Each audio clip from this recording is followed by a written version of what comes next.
Camping adalah pilihan liburan yang paling sederhana sebenarnya dan santai. Dengan kegiatan camping juga sebuah kesempatan emas untuk menjalin kembali ikatan dengan keluarga atau orang-orang terdekat, sahabat alam, melarikan diri dari kebisingan kota dan bersatu dengan kemegahan alam dan tidur di bawah taburan bintang.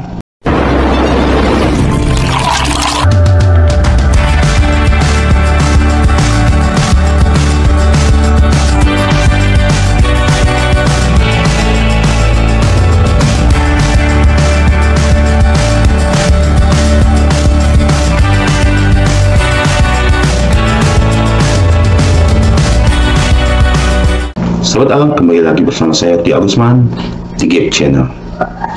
Sobat Alam, kegiatan camping adalah sebuah kegiatan liburan yang sangat sederhana sebenarnya kalau sahabat alam paham betul apa yang harus dipersiapkan sebelum kegiatan camping.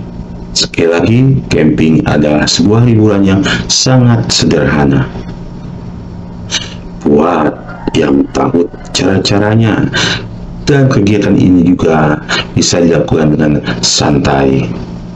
Dengan kegiatan camping juga menjadi sebuah kesempatan emas untuk menjalin kembali ikatan dengan keluarga atau hubungan relasi dengan orang-orang terdekat sahabat alam, baik itu tetangga atau teman di suatu kepekerjaan. Bahkan camping juga menjadi sebuah momen untuk melarikan diri dari kebisingan kota atau kepekerjaan dan bersatu dengan kemegahan alam dan tidur di bawah taburan bintang dan cahaya bulan.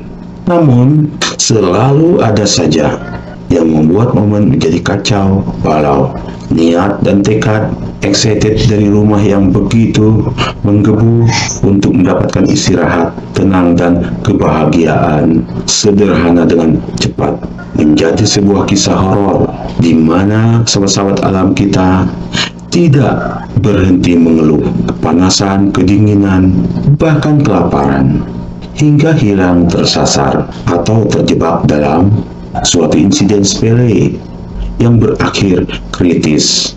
Mengapa berlibur di bawah tenda harus berakhir derita? Kebanyakan kesalahan adalah keteledoran pemula, dan sebenarnya dapat dihindari dengan perencanaan yang matang.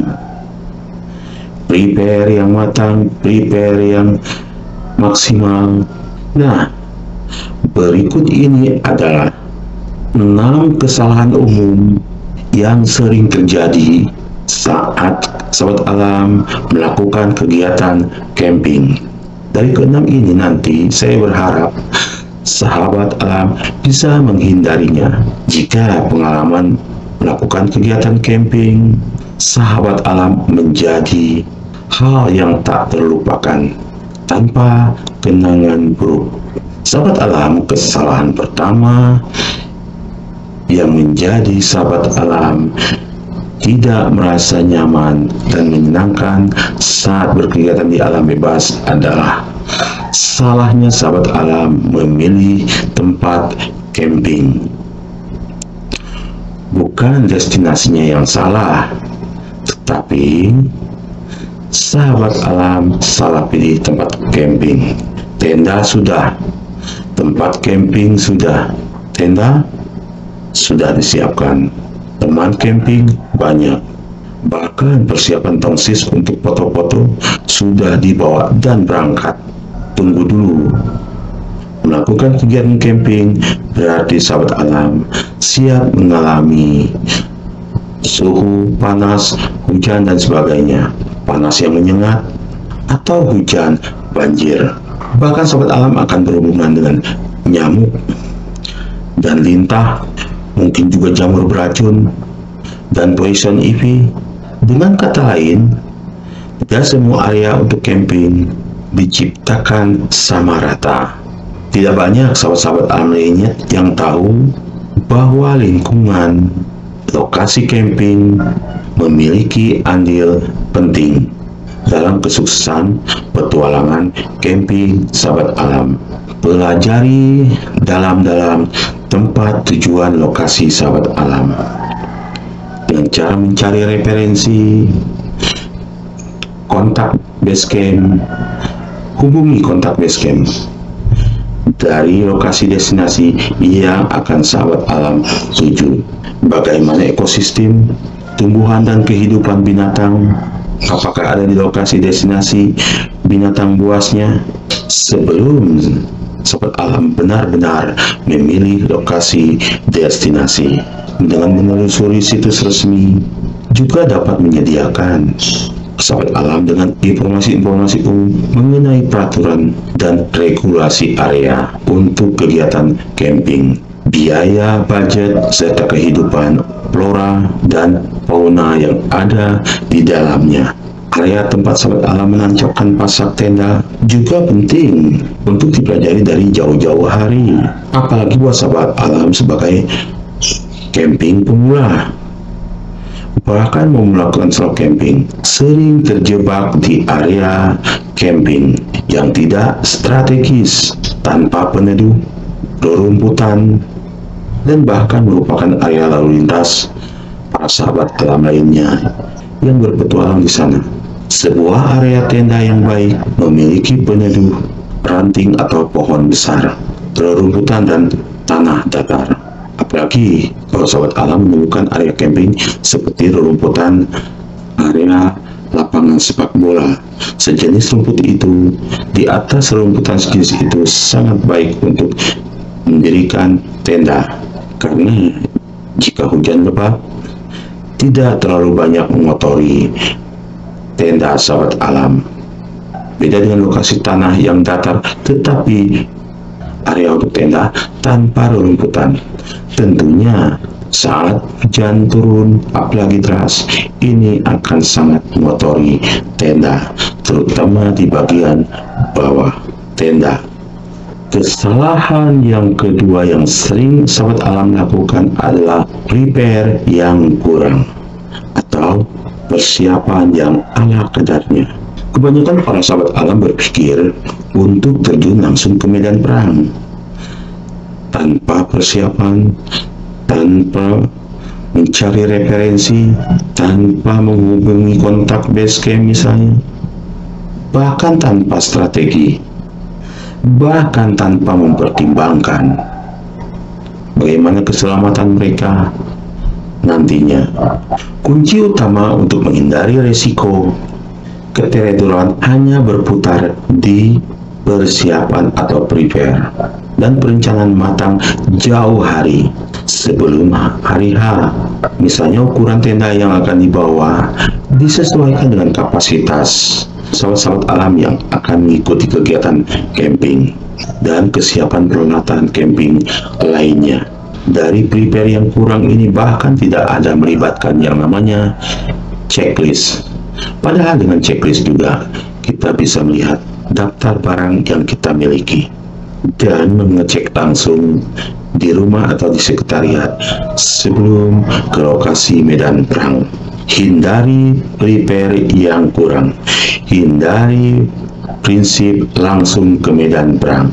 Di kesalahan yang kedua ini, lakukan perencanaan prepare yang matang. Jangan mempunyai prinsip langsung ke medan perang, kecuali sahabat alam berniat untuk backpacking. Selalu pilih ukuran tenda 2 atau 3 kali lebih besar daripada klaim kapasitas. Misalnya sahabat alam membawa peserta 8 orang dan sahabat alam membawa 2 tenda, masing-masing tenda dengan kapasitas 4 orang. Jangan mengklaim kapasitas luas tenda dibanding jumlah orang yang sebenarnya. Hal seperti ini harus diperhitungkan. Misalnya, satu tenda dengan ukuran 3 orang dewasa sebenarnya hanya muat 1 orang dewasa. Beserta di dalamnya adalah peralatan campingnya atau 2 orang dewasa maksimal.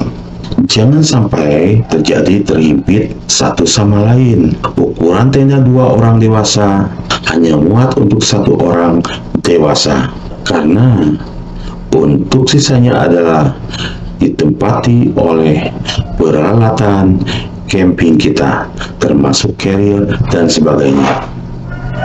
Jadi, jangan terkamuflase oleh ukuran tenda, di mana kapasitas tendanya berukuran untuk 4 orang, dan kita tetap berprinsip untuk 4 orang. 4 orang paling tidak kita perhitungkan untuk 1 atau 2 orang pada saat prepare di rumah atau sekretariat.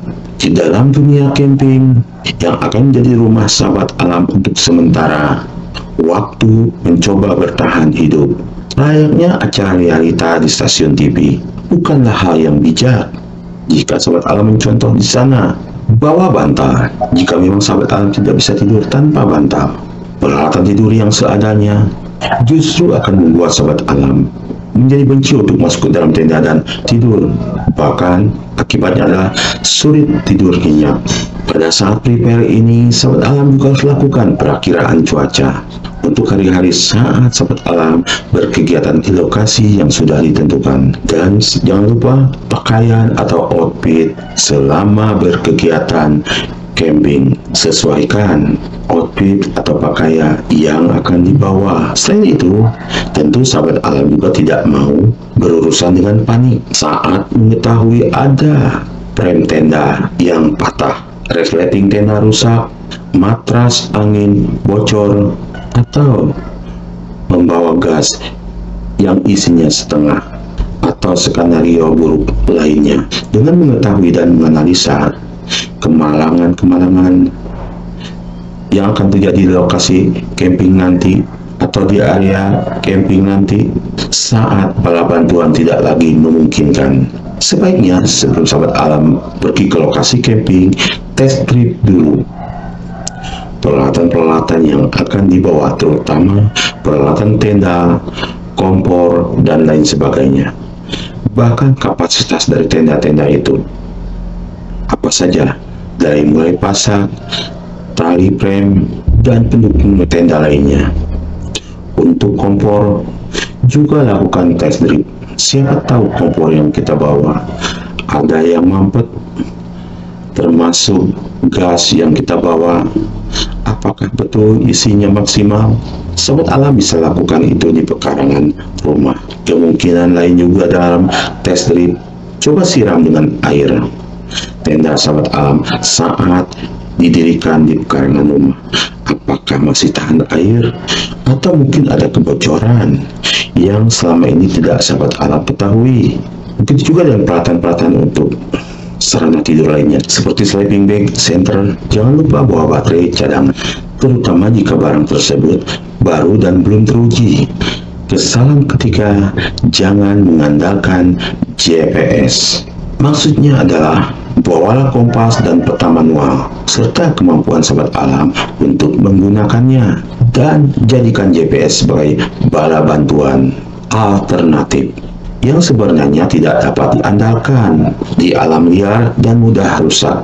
Jangan pula mudah percaya pada mitos rakyat bahwa lumut yang tumbuh di bagian utara sebuah pohon artinya matahari akan terbit di sisi timur pohon tersebut dan meniti sungai hingga hilir menjamin peradaban. Lumut memang tumbuh di tempat-tempat lembab dan matahari hanya dapat terlihat terbit di timur jika sahabat alam berada di ketinggian tertentu. Bagaimana jika tertutup kabut? Tentu tidak akan terlihat kalau matahari terbit dari timur. Maka dari itu jangan mengandalkan GPS. Kesalahan berikutnya adalah lupa bawa kotak P3K. Tentu saja jangan lupa bawa kotaknya saja, tapi isinya. Jangan percaya bahkan dengan semua tindakan pencegahan yang sudah dilakukan, sahabat alam tidak akan kebal dari luka lecet. Dengan segala kegiatan fisik seperti trekking, hiking, dan berlari, seseorang pasti akan terluka. Pastikan sahabat alam selalu memiliki kotak P3K. Di dalamnya termasuk salep antibakteri dan perban. Namun tidak perlu juga hingga membawa berlusin-lusin plester luka dan gulungan perban tanpa ujung. Bawalah persiapan obat-obatan seperti ibuprofen, Benadryl, dan krim hidrokortison. Ketiganya itu adalah obat non-resep, multiguna untuk segala situasi, seperti sakit kepala, otot tertarik, gigitan serangga, hingga ruang kemerahan di kulit. Selain itu, jika sahabat alam memiliki daftar obat-obatan pribadi seperti obat asma atau diabetes, jangan lupa dibawa, termasuk informasi kesehatan pribadi sahabat alam dan tentunya daftar resep obat. Ada baiknya untuk membaca dan meneliti fungsi dan instruksi pemakaian dari setiap obat yang ada di dalam kotak P3K sahabat alam untuk menghindari kebingungan dan salah paham saat akan menggunakannya. Jangan sampai salah menggunakannya. Di resep obat, dalam satu kali pemakaian 1 tablet, sementara sahabat alam mengkonsumsinya 2 atau 3 tablet, bisa hang sahabat alam. Kesalahan dari kurangnya prepare, dan ini juga yang akan membuat kegiatan camping sahabat alam menjadi menderita dan kurang menyenangkan. Kekurangan makanan saat sahabat alam di perkotaan, sahabat alam dianjurkan untuk mengkonsumsi setidaknya 2 liter cairan per hari. Tetapi saat diantah berantah ketika melakukan kegiatan camping, sahabat alam akan memerlukan 3 liter air asupan cairan setiap hari. Tapi itu juga tergantung dari cuaca panas dan aktivitas sahabat alam selama di lokasi camping. Bila sumber air bersih sulit ditemukan di alam liar, di lokasi camping, maka dari itu pastikan untuk membawa tablet iodin atau filter jika perlu untuk penyairing air. Satu hal yang pasti, jangan mencoba untuk minum urin sahabat alam atau alkohol, sekalipun kondisinya sampai kehabisan suplai air bersih, karena urin bersifat diuretik dan alkohol dapat menyebabkan sahabat alam mudah kehilangan suhu tubuh, dan tentunya akal sehat sahabat alam juga akan kehilangan karena alkohol. 2 hal yang sahabat alam butuhkan untuk bertahan di lingkungan bebas. Sangat mudah untuk menyepelekan berapa banyak makanan yang sahabat alam butuhkan jika sahabat alam tidak merencanakannya jauh-jauh hari selama kegiatan camping. Sahabat alam akan membutuhkan porsi makanan yang mencukupi 3 kali makan dan 2 kali makanan ringan. Perhitungkan juga banyak makanan yang harus sahabat alam bawa dengan jumlah rombongan camping, dan persiapkan juga porsi cadangan untuk mengatasi kelaparan mendadak setelah kecapean beraktivitas seharian, dan juga mungkin kedatangan tamu-tamu sahabat alam lainnya di luar dari anggota camping sahabat alam.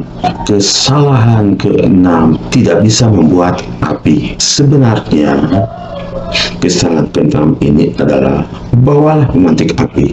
Walaupun di lokasi nanti sahabat alam dapat berburu ranting-ranting pohon dan sampah untuk membuat api, akan selalu lebih baik untuk tidak bergantung pada sumber daya yang sahabat alam tidak yakin sahabat alam miliki. Tidak ada salahnya bawa pemantik api. Namun, membuat api di area lokasi camping juga ada aturannya, apalagi sampai membuat api unggun. Ingat, membuat api unggun disesuaikan juga dengan cuaca saat itu, apalagi angin kencang yang mengarah ke lokasi tenda. Sementara sahabat alam membuat api unggun di depan tenda dan ditiup angin ke arah lokasi tenda. Sementara lagi sahabat alam membuat tenda yang berbahan kain parasut. Kembang api yang terbang ditiup angin akan mengenai dasar kain tenda sahabat alam, dan akibatnya akan terjadi bolong-bolong sesuai dengan ukuran percikan kembang api. Dan sahabat alam juga harus tahu aturan-aturan di lokasi camping, misalnya tidak membuat api di bawah teduhan pohon yang rendah, tidak meninggalkan api unggun yang menyala tanpa pengawasan, dan matikan api sebelum sahabat alam tidur. Sahabat alam, jangan percaya mitos bahwa semuanya tidak ada yang sempurna. Kesempurnaan itu memang terlalu jauh, tapi paling tidak dengan persiapan-persiapan yang matang, prepare di rumah atau di sekretariat yang maksimal, amankan semua persiapan-persiapan saat di rumah atau di sekretariat agar kegiatan di lokasi nanti dapat dirasakan oleh sahabat alam dengan nyaman. Yang endingnya nanti ada setelah kegiatan sahabat alam merasakan menyenangkan. Jadi faktor utama adalah sebelum sahabat alam melakukan berkegiatan di alam bebas, camping dan lain sebagainya, termasuk mendaki gunung, hiking dan sebagainya, adalah amankan semua, prepare checklist barang sebaik mungkin, lakukan juga untuk mencari referensi informasi sebaik-baiknya, seakurat mungkin. Hindari semua kesalahan klasik di atas yang barusan saya uraikan tadi. 6 kesalahan yang umum terjadi dan sering disepelekan. Dan saya jamin pengalaman kegiatan camping sahabat alam menjadi suatu kenangan dan menyenangkan. Dan yang paling penting di lokasi camping nanti adalah, yang paling penting, jangan pernah dekati binatang liar. Sahabat alam, saya harap video materi ini bermanfaat buat sahabat alam untuk tidak melakukan kesalahan dari 6 kesalahan klasik. Oke sahabat alam, buat sahabat alam yang baru bergabung di Gap Channel, saya mohon dukungan dan solidaritasnya dengan cara bantu like, share kepada sahabat lainnya agar bermanfaat. Dan jangan lupa bantu subscribe dan tekan loncengnya agar sahabat alam tidak tertinggal di materi-materi berikutnya di Gap Channel. Saya Lia Usman bersama Gap Channel. Salam kali.